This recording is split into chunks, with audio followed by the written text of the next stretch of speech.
Okay, hello guys, welcome to Therapy JA. Each week we interview different people in the mental health profession so we can hear different perspectives and opinions on mental health, specifically in the most vulnerable areas such as within the Caribbean. And today I have a very special guest. His name is Mark Tull. He is a clinical psychotherapist as well as a consultant and a life coach. He just recently had a book out called The Mental Health Pandemic. And so today we'll be talking about the book as well as, how he started in the field. And I want to just kind of like freestyle and like talk about mental health and how it affects men. So most of our audience are men, and we want to kind of show that it's okay for men to go to a therapist. It's okay for men to seek help. So the main thing of this channel is to just have an open dialogue and a refreshing, healthy dialogue on mental health, specifically for men. So, Mark, thank you for doing this. I very much appreciate you. So, if you could like just tell the viewers who you are and your story. All right. My name is Tull. I'm a clinical psychotherapist. I've been in private practice for more than 2 decades. I am Guyanese born, so and been in private practice, but I've also worked for the CDC and USAID in projects around the world as well, really talking about mental health. In 2015, Guyana, that's where I'm from, they were designated by the WHO as being the suicide capital of the world, as per capita. Yeah, Really? yeah. And they reached out to me and asked me to do capacity building around mental health, suicide, and so on. So I started just doing trainings, but what I felt that was more powerful was actually to see patients and to get a sense of really where is this coming from. And for someone that has done work in Trinidad and Jamaica, come to Jamaica before, there was this salient pattern around it was issues of economics, it was political, it was race, it was gender bias, socioeconomic status, lack of access, all the things that really impacts one's mental health. But also what was very glaring was mental health awareness. We come from this place where we don't talk about mental health. I think we have this collective national shame around talking about mental health and our feelings. But remember, this is part of our culture. It's not something we talk about. If you think back about 20, 30 years ago, if someone in your family had cancer, that was like a big shame and you never talked about it. And because of those issues, we didn't learn a lot about some of the pathologies in our families.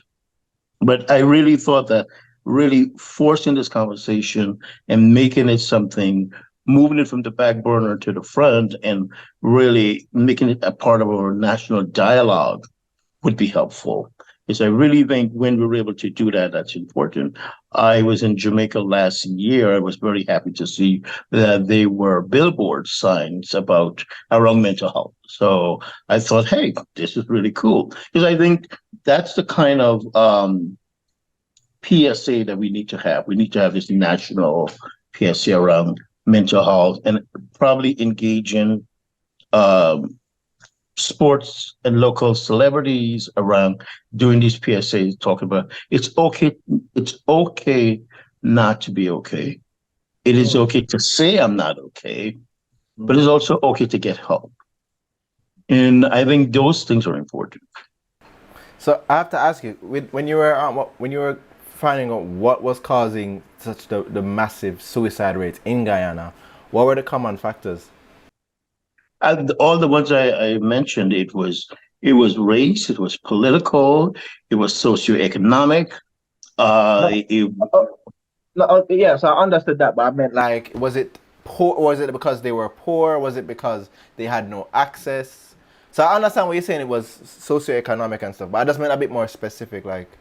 it was all of those things, but then we realized it was not just poor people were done by suicide. These were, it was across the spectrum because I was there and we were talking about it, and a pilot died by suicide one time when it was there. So it really showed that it was this thing that hit the whole cross section of the country, and I think that is that's just a symptom of what happens across the world.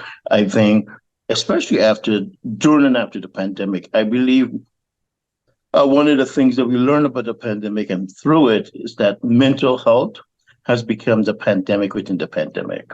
Mm. Mm. And especially in our part of the world, in the Caribbean, because there were more elevated suicides, anxiety, depression, and all these things. And I think language is important because I think when we say someone commits suicide, it's like we're blaming that person, and it's really about this person died by suicide. It was not like, and one of the important things to remember about suicide, the person that successfully dies by suicide really did not and do not want to die. It's just that the pain they're going through is so severe that, and the measures they take, that's the end result. And suicide is just phenomenal. It's unpredictable. We believe that when someone, if you have a friend or a family member that is sick and, they're in bed, they're very depressed, they're crying, they're showing all these symptoms and signs, we're very concerned about them at that point. And they may be thinking about dying by suicide, but it requires a lot of energy. They do not have the energy at that point. Could I ask you? So is that like suicide ideation and suicide? So is suicide ideation a cause of concern if someone is beginning to have suicide ideation? Yes, definitely. His ideation manifests into other things. So if someone is having ideation, but one of the things that we don't realize, when that person is down and out and we're assisting them, they don't have the energy to do it. When they're up and about, they're back at work, they're going about their business, and we go on with our lives, and we're thinking, they may have a hard time, but now they're doing well. If you talk to anyone that died by suicide, any of their family or their close people, they will tell you, "Oh, I just talked to them the other day. They were doing fine. They went to the barber. They were back at work," and all of that. What happens is that when they're back up, they have the energy. So when they're down, they're thinking about it, but now they're up, they're ready to do it. And they always have this sense of contentment and happiness around them because they've made up their minds that this is what's going to do, and they're very satisfied with it. So that's why the community always when someone dies by suicide, the community is always left with this like gasping their breath, like, I can't believe it. Why did I not see it? And how could we not stop it? So that's one of the things. So it's kind of like a high functioning depression where they can carry on their day-to-day tasks because within their mind they're like, okay, I'm going to do this, or they just accepted it. So I've had. Sorry, go ahead. I'm sorry. Go ahead. No, I was saying, when you think of the suicide mind, you think of their goal is not to show you how sick they are, but to convince you how well they are. So they function very well and very efficient. So everybody around them seem to think that they're okay. Wow. So I've had many situations of people coming to me and telling me, oh, they're contemplating suicide and stuff. And so normally when it happens, it's a very heavy thing to hear. You know what I mean? As a person that's being told, it's like, oh Lord. So it's very heavy. And so for people that normally have situations of that, where someone has trusted them enough to kind of be like, hey, I am doing that. What recommendations do you have? Because, when I was told that, I was like, boy, I can't take this on. You know what I mean? I referred them to some therapists, I call some people to be like, boy, because I have enough of a resource now. So I call some therapists and I was like, hey, this person is going through this. You know, what are the steps you would recommend for people that have friends that like confide in them like that? And that is a blessing if they come to you and say, listen, I'm having these ideations, I'm very concerned. One of the things you ask them very frankly, okay, what's your plan? Like, how are you going to do this? What happens when you ask them that, they begin to talk, and if they can articulate a plan, they begin to hear themselves, and they really recognize, I'm really in trouble. So you have that opportunity to walk them to the process of getting to a hospital, to a therapist, or getting some family members to support them through this process. So it's very important. Also, if you know someone very well and you feel that they're thinking of hurting themselves, you ask them, are you thinking of hurting yourself? Mm. And if they say yes, you ask them, what's the plan? Mm. It's the two hardest questions you could ever ask anyone, because we really don't want to know. Yeah, But we do, but yeah. But in asking them, it gives them that relief to at least start talking about it, and that gives you more time to negotiate with them to help them to get to a safe space. So the fact that they're coming to you, that's a good sign, and it gives you an opportunity to save a life. Okay, so I'm going to show you the opposite because I've seen the opposite of when people find out that someone has said they're suicidal and they do the reverse. They avoid that person, they ignore that person. Because, if you ask them why, their logic will be, if this person is willing to take their own life, what would they do to me? So their thing is to just avoid. And this is actually a lot more common than people think. Where people won't really help, you know what I mean? People will kind of avoid. So But what I exactly? but I also think it scares us, because if someone you know is willing to do that, it makes us think of ourselves like, am I capable of doing that myself? Yeah. So I think that's what they struggle with. That's why they run away and don't want to deal with it, because this is so close to home. But it's really scary, because to think about someone you care about and want to take their lives, it leaves us paralyzed, because there's nothing we can do to help. We feel that there's nothing we can do to help that person, but there's always something that we can do. That's why I think mental health awareness is so important, because if we have the awareness, we know what to look for, and we know how to have the conversations, it will be helpful that we are able to navigate and negotiate and help someone in crisis, or recognize that those things in ourselves, that we might be depressed, or we may be having these thoughts subconsciously. But when someone close to us actually articulates it, it really brings it to light. And that's very scary, to think that I might be. Yeah. Oh wow. So you think it's a matter of them facing their own self when they see when it's Oh, wrong? yes. Yeah. Yeah. And it's a very heavy thing for No, it for is. someone It to is. lay on you, if you think Oh my about it. gosh, man. Yeah, it's when it happens, you're like, oh Lord, because you literally kind of take it on as you know what I mean yourself, because you're like, oh wow, how am I going to like what can I do? You know what I mean? And I think the fear is a lot of times when they come to you, you're like, how serious is this person? Is this just like a thing for attention? Like some people have that thought, you know what I mean? And that's fine. But even if you think that, Hmm. if someone is seeking that kind of attention, there's something wrong with them. There's a mental health, something mental health is happening to that person, and that needs attention. So even if you think they're just seeking attention, you roll with it. Like, okay, how can I help you? How can I get you to help? And remember, it's not your job to save them. Your job is just to get them to the right place where they can get the help they need. And if you think you cannot do it alone, it's fine. Enlist the help of others that cares about this person, and not is not going to just go and blurt their business out, because well, that's one of the things in our Yes. our community when it comes to mental health. People don't feel safe. Yeah, Yeah. yeah. I think so. Yeah, I'm very so okay. Those steps you just brought, like, explain was beautiful.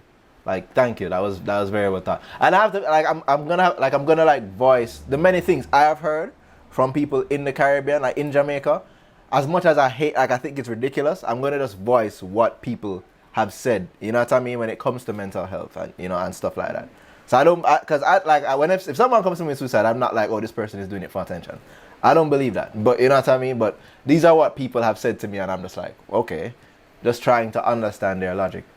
Okay, so I kind of like what you brought about in terms of gossip and it not being a safe space, because I think a lot of times in the Caribbean, because we think this place is small, there is a room for you hear anything about someone, and because Jamaica it's a small place or the island is a small place, almost true. You know what I mean? So what do you have to say for someone that wants to talk to someone, but they don't feel like it's a safe space, or they feel like they'll be prone to gossip, or things will spread? What do you have to say to someone like that wants to help, but and that's one of the things that we have to fight against. We have to create safe spaces where someone can feel safe coming into this space, being able to talk about their feelings, one, not being judged, or two, having a sense of safety, knowing that they will not hear it back. So I think that's very, very important for mental health professionals to really practice confidentiality, and not just practice it, but really implement it and have the conversations with their clients. Like, once you walk in this office, everything you say is confidential. There are only two exceptions. If you tell me you're gonna hurt yourself or you're gonna hurt someone else, that's the only two exceptions that I have to do something. Because if you tell me you're gonna hurt someone else, I have the duty to warn that person. If you tell me you're gonna hurt yourself, I have a duty to make sure I do everything to get you the help you need before that happens. So, and I think this is an issue that for a lot of men, I've known men like this where, because they are held in such high regard and they need to do the counseling, they refuse because Jamaica is an island. They're a public figure. They cannot do counseling. Like, you know what I mean? Because they're afraid that they're held in high regard. They're afraid that it will lead to gossip. So in a situation as that, and I'm just like, this is what, these are what. I agree. I agree. But when I do like conferences with men, I always tell them, your vulnerability is your superpower. I like that. Yeah. That's your superpower. When you're vulnerable, that's your superpower, because that's when you're able to learn and hear and be. And as men in the Caribbean, we're conditioned to be the breadwinner, the savior. Think about, I always use this analogy.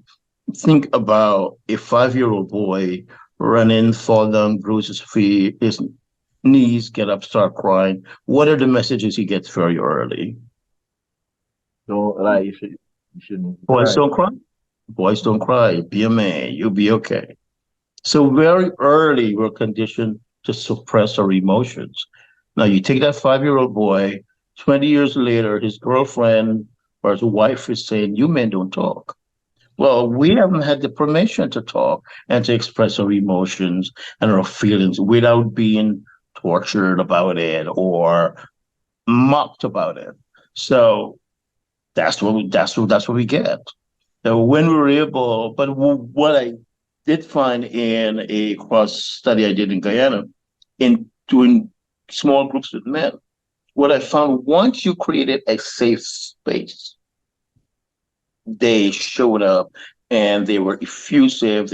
They talked about their feelings, they talked about their fears. But one of the things that really stood out for me was they didn't feel, and I think this is generally about men, validated, because they felt that they had to be a great father, great husband, go out there and make the donuts and bring home money, protect your family. But they didn't get a lot of appreciation, where it was more like, well, you're a man, you're supposed to do that. Supposed to. Yes. And that's true. No. But that's true. But you also supposed to get some validation from your wife and children. They felt that their wives and children were ungrateful. Like, they expect them to do everything and be everything, and they got nothing. I have to say, man, this is it, because like you will get it from men, but a lot of times, well, I'm not blaming, but a lot of times women do kind of perpetuate the culture of Yes. machismo, of the man having to be hyper masculine, and so a lot of times a woman will have. So I don't want to be, I'm not to generalize, but a woman will have an expectation of a man knowing what to do, so there's no communication. You know, so she won't communicate the issue she has. She's like, "You're a man, you're supposed to know this. Like, man, the dishes in the sink. You as a man supposed to know someone wants you to wash the dishes. You know what I mean? So you wash the dishes, you come home from work, and she say, "Yeah, man, this is what you're supposed to do. We're not supposed to congratulate you for this." So a lot of us feel like, you know what I Right. mean? But every human being needs validation. I don't care how bright or smart or anything you are. Human beings need validation, and men need those things. And if you think about what and think of a 5-year-old boy again, looking at a scene. Look what mothers get on Mother's Day, and what does fathers get on Father's Day. To think of a 5-year-old boy looking at that, growing up and seeing that, what's the message he's getting? That we're not valid, we're not validated, we cannot. His mommy gets everything, daddy don't get anything, or he gets a pair of socks. So it's important that very early we have these conversations with young men that they're valid, their emotions are valid, and it's okay for them to talk about their feelings. Because if they're not able to have agency over their emotions, a people or a person that's not able to have agency over their emotions will be lost. So we wonder why these young people are so angry and upset and doing all these crazy stuff, because there's no one has given them permission to talk about themselves. Like, think of a 13-year-old boy that had his first girlfriend. She broke his heart, and like, is he going to go home and cry to his mom, or is he going to go home and cry to his boys? And even if he does, the message he's going to get. A 13-year-old girl, her heart got broken. She ran out and cried to her sisters and her mom, and they comfort her, and she's repaired. That kid, that young man is there. It is broken heart that with no support. Because if you go tell his homeboys, they're gonna like, oh, just get another girl, you'll be okay. But not recognizing that this poor kid has just been traumatized by this loss, and that first experience have scarred a lot of men for life, because they never got over it, because no one ever told them it's okay to talk about their feelings. mm. So, Especially okay. black men, especially men from our part of the world, where we're brought up to be hard and not show signs of weakness or vulnerability. That's why I tell men your vulnerability is your superpower. So, all right, what steps do you think we can do to ensure that it becomes a safe space for men to? We have to create them. We have to find spaces where they are. I know a young man in Guyana that he just have a bar. He rents out the space of the bar and just allow men to just come and sit around the bar and just talk. Because if you think about it, you got to meet them where they are. If think let's say we're part of a church and we have a men's conference. Of how many men are going to show up? It's going to be the same men that's show up every Sunday anyway. Those are not the men that need. Chances are those are not the men that needs this. Mm. But if you go to the barber shop, if you go to the rum shop, there is a lot of therapy that goes on at the barber shop among men. Because and it may be very graphic and it may be very tough language, but a lot of therapy goes on there because they're talking, they're drinking, they're more relaxed. And think of if you could get in that space and provide some kind of clinical support for them, like let them know this is the space you are, this is where you're comfortable. Yeah, let's talk about what are your fears, what are you scared of, like what. Think of having these intergenerational conversations, like Mm. if how old are you now? Me personally, Yeah. I'm 37. How old?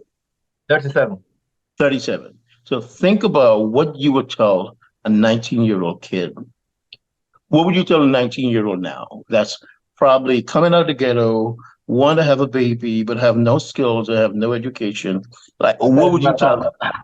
I would tell him not to have a baby at 19, because that's too much of a stress and a headache. I don't care how good it feels. No. But you know what? But that's a one way of them expressing their manhood.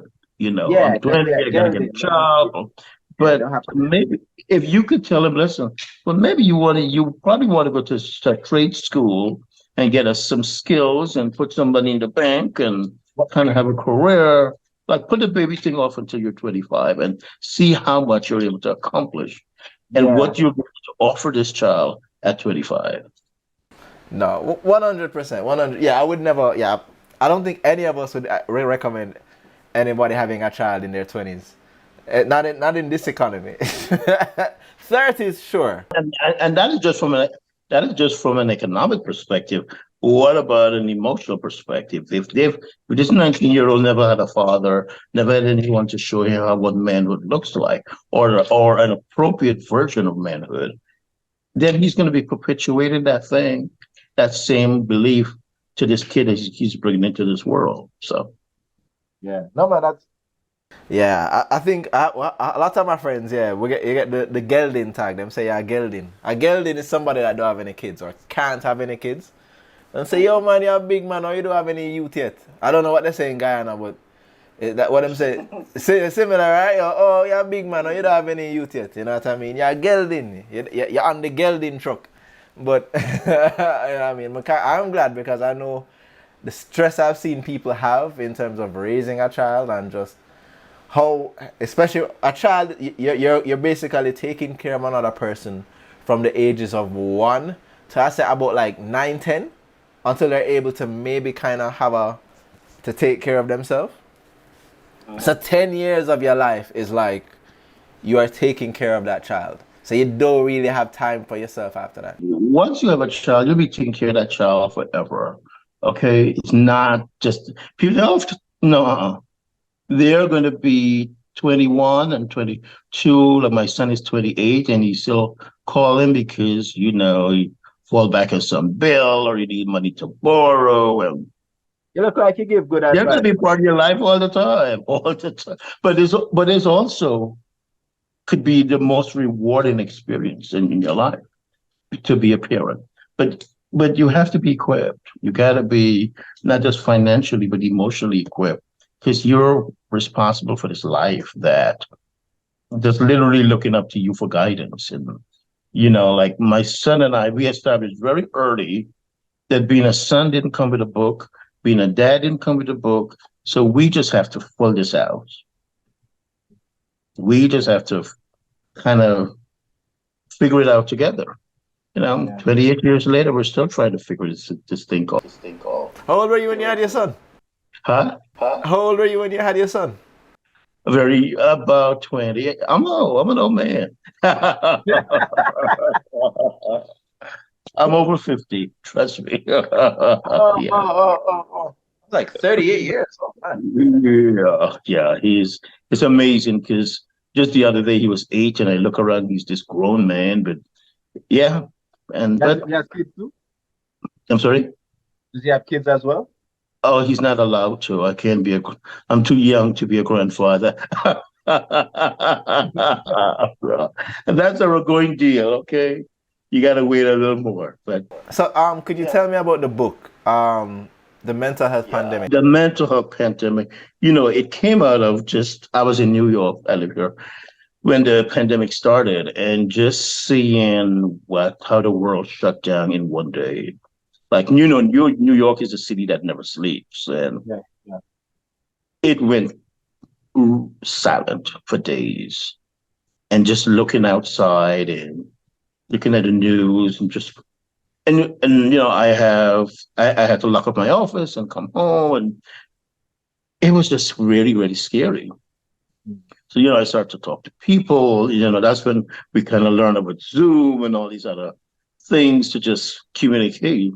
But what I realized that people were really scared. and they were really depressed. And I traveled to London. I went to Guyana. I think I stopped in Jamaica, and the feeling all over people were the anxiety just escalated. So I just sat down and started writing this book about mental health and the pandemic, and really start talking about mental health awareness. There's a chapter in here about men and mental health, especially from a Caribbean perspective, how we're we're trained not to talk about our feelings and all the challenges that we have and things that are expected of us, and the support that we do not have, but we need to create. We need to create safe spaces that men can go and talk about their felt about themselves and about their feelings, and have this sense of support, because not every man goes to church and have that connection with other men. I gotta say, man, church really isn't all that, man. When it comes to connection, yeah, that was one of the questions I wanted to ask you in terms of a lot of people aren't drawn to the church anymore. It's not a lot, and in terms of mental health, the church really. What do you think has led to the alienation of this generation from the church when it comes to mental health and counseling? Because I think that some members of the clergy really don't believe mental health is a thing. They think you just pray and God will cure you and send it away. So I've been having this real not raucous, but spirited conversation with members of the clergy, especially African American pastors, and it's really about, I am a huge proponent of prayer. I I believe in prayer. I believe in the Bible, but I tell them being a pastoral counselor is not being a mental health expert. And sometimes you need a mental health expert to intervene. And I want to engage them to teach them the skills and the signs to look for if they see a congregant that is experiencing a mental health challenge, and not to interpret a mental health challenge as a demonic event that you have to pray out. Yeah. So we gotta we have to have real conversations about how can you and I as a pastor work together to address this issue of mental health and spirituality. Because I think to manage to have good mental health is also to have some decorum of spirituality as well. Because you have to have some kind of center in and something that you believe in to keep you centered. But black pastors are very, very much, especially in the Caribbean, very much against it. They think you're trying to usurp your power, and all they need is prayer. And I said, well, you have been praying, but that's why God created us, so we can work together to address this issue. So, but I really think it's an issue of power when it comes to, especially the black clergy, in having that power over their congregation, and not wanting anyone else to come in and kind of usurp it. They feel their power is being usurped. So I've really been having these ongoing conversations around, hey, I'm not trying to usurp your power. I'm trying to help you identify if people in your church that needs mental health. And that does not mean that your prayers are going in vain. It means that we can work together. And like I've told folks, listen, if you feel you need to bring your pastor to therapy and we pray together, I am definitely open to that. Anything that would help this person get through the crisis, I will support that. So if that means you bringing in your imam, your pastor, whomever, because anybody that's going through a crisis needs the support. It takes a village. So all these people are a part of the village. If you need to bring all of them, that's fine. Because what we want to do is create this support for the person as they experience it. So the research has shown that if you're experiencing acute mental health crisis, the faster you get help and support, you're able to get through it and get back to a state of functionality easier, and you'll be fine. Mm-hmm. I realize, so in the church, no, what I realize is what helps men a lot is small groups. Like, I don't know if you know about small groups. What? Small groups. Small groups. Yeah, so small groups is basically like, small group where people it's a church thing where people have this notion, but what sets it apart now is that at the church I go to, they have a confidentiality agreement. So before the small group starts, like at the beginning of the semester, we're like, hey, everything in here is completely confidential. Nothing can leave here. And so it creates a safe space for the men. And so it's a very good, like a lot of the other churches does not have that, the small group. And so it creates a very healthy dialogue and a space for men. And safe. Yeah, it's safe within the church. And so I think, I wish we had a lot more of that, but 100% though, there still isn't a mental health dialogue within the church, which I think needs to take place. I'm gonna like push to try and do that at my church, to just have some therapists come and like therapists with pastors and counselors, because I think there's kind of there's a lot of distrust for the Christian for the church right now. I think amongst the younger generation now.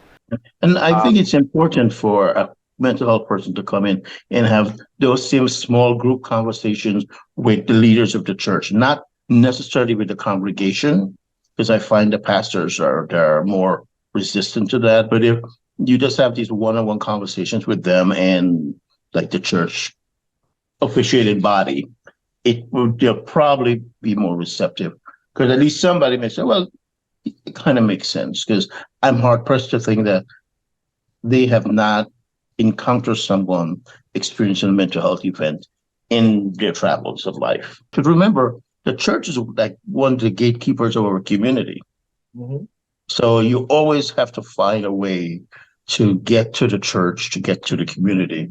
So it's been an uphill battle though for me in terms of getting to.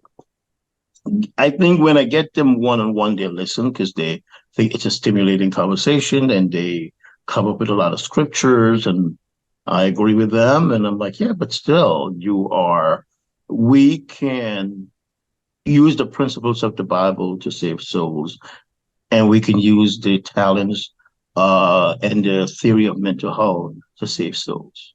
Because at the end of the day, that's what we're doing. Have you been able to have like this type of dialogue at your churches abroad, like at any other churches you've been to? Have you been able to have like this kind of dialogue, or like a? In Guyana, yeah, I've been able, but it was individually they're more receptive. Like by the 11th of January, we in Guyana had almost 12 people that had died by suicide. So I published a letter asking the clergy and other people, members of the faith community, let's get together and have a conversation about what we can do. And it was interesting. A lot of them reached out to me individually, more on a personal level. But coming from the church, they were very clear.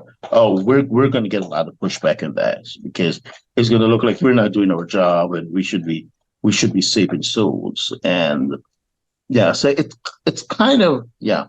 But the ones that reach out personally, they're like, yeah, we can talk about it. Could you give me some skills that I can look for? I said, well, why don't you get your church behind this? Mm-hmm. That we can have this conversation, and everybody can be educated and be on board and really have an understanding of what this thing called mental health looks like, and how we can work in concert to address this issue. Yeah, I think I see what you're saying when you say it may feel like a power thing for them, because they feel like, oh, I want to have control. I want to have some dialogue and control on it. But I think a lot of them are not in the space to deal with mental health issues. Like a lot of people in positions of leadership in the church are not trained. And I would say a lot of the pastors, some pastors, yes, have the grace and the compassion, but they don't necessarily have the understanding to deal with the issues. That's why I feel like there should be a Christian counselor available at most churches. Yeah, but if you have, I had this conversation last night. A pastor reached out to me, said, I have this family here. They're struggling. They need help. But you're the only person I can think of. But first of all, they don't have any money, so they can't pay you. church folks don't like to pay out. It's true. So, and then he proceeded to tell me that this is the kind of counseling that I have to give to them. It has to be Christian based, got to be there. I said, Wait, well, the well, person well. told you this? Yeah, this is the pastor telling me. The Telling family. you how to Yes, deal with the yes, patient? yes, yes, he has. And I said, you know what? I don't think I can help you, but you can give the family my number and they could call me tomorrow and we'll see what I can do for them. I'm Yeah, willing to give them three free sessions. Needless to say, they didn't call. But I because I was really thrown that you're calling me for help for free, and then you're prescribing, then you do it. you do it, yeah. That, Like, what? that's like somebody going to a chef and saying, "Yeah, I want you to cook my meal, but I want you to cook it how I." So then, if you want a chef, I better you make the chef do what I do. Like you can't come to a chef and tell him how to cook. So that's where we are. But it's so I would definitely encourage you to like have this conversation in with the your church body, your church, for starting with the same close group with your men that it would be interested. Is mental health one of the things you talk about? Um, I would say we talk about. I mean, there's been a lot of issues: sexual abuse, um, struggles with like relationships, depression. All of that is mental health. Yeah, so I think yeah, we don't. It's not necessarily just I am in the faith and I want to praise God. Even though some of the leaders kind of I would say some of the leaders can be immature in that their definition of growth is you're not praise God with it, you're not dance when you praise God, you're not expressive when you're in praise and worship, and not more like you need to kind of deal with this issue. They would if it's some serious mental health issue, they wouldn't have a clue. They would probably tell you. Because they didn't have the training. Remember, it's a new field, it's a new skill. It's not something that everybody is trained in or good at. So, and you have to be very careful when you're looking for a mental health professional. You could at least see three people before you decide on one. Oh, I have to ask you, what's the statistics in Guyana? Because in Jamaica there are two child psychologists on the entire island. So two child psychologists to deal with about, I would say, it's 3 million people on the island. About 500,000 of those would have certain mental health issues. We have 9 OT, occupational therapists, 8 speech therapists, a lot more physiotherapists. I'd say about like 30 or 40 physiotherapists. But like, what do you know the statistics in Guyana? As in like how many? Very similar. Like, so now I am a visiting professor at the University of Guyana, and we have social work students that we're preparing to do the work. Mm. So every year we put out a whole class of students, and use your social work students. Master level social workers can do diagnosis and interventions. So work with the pool you have. I think people think, you have to be a psychiatrist. Psychiatrist is really about writing medication. But if you have a good therapist, a good social worker with a clinical background, that's my background is in social work and psychotherapy. So, and social workers are really well-rounded because their goal is to meet the clients where they are and work within that environment that the client is. So you get talent. You just got to know where they are. And I think we get caught up in, you have to be a psychologist or you got to be a psychiatrist to provide service. That's not true. And I've met some really, really good social workers that are empathetic and hardworking. Is it that it's not it doesn't pay well? Like, why is it that so many aren't doing it? Because a lot of them will be teachers instead of actual therapists. Is it because it's not a well-paying position in the Caribbean? It's not great paying in the Caribbean, but it's hard work. It's like being a teacher. It's hard work. It's like you're always, and the pay's not great, and the rewards are not that great either. I mean, it's very now and again you get a good case that turns out well, and I mean, think about working if you're working in child protective services. Just the accountability, because if a child hurt or a child dies and the whole agency is painted like, oh, you all, none of you do anything. And really, the reality, they do amazing things with very little support. Amazing things with very little support. They don't have a lot of supporters, and that's important to look at. But the lack of resources within the community, do you recommend like outsourcing, kind of having people from the States try and come in or try and like do remote work to kind of fill that gap? Because as I was saying, a lot of them are teachers. You know, some of them can't afford to be a therapist, so they become teachers. Would you recommend that type of thing to happen, or what would you recommend? It could be a combination of both. Because what I do when I go to Guyana, I go and do trainings and do it with like frontline workers. So even if I'm not there and there's a crisis, they have the skill sets to implement intervention and make things work. So it's you don't necessarily have to be there. I like to do in-person training because I really think it really gives the audience a really good understanding of what the subject matter is, as opposed to doing it online. And I like the interactive dialogue that develops during the day. So I think that is important. So wait, that you prefer that for training, but what about for like counseling sessions? Do you think remote works, right? You think remote is as good, or?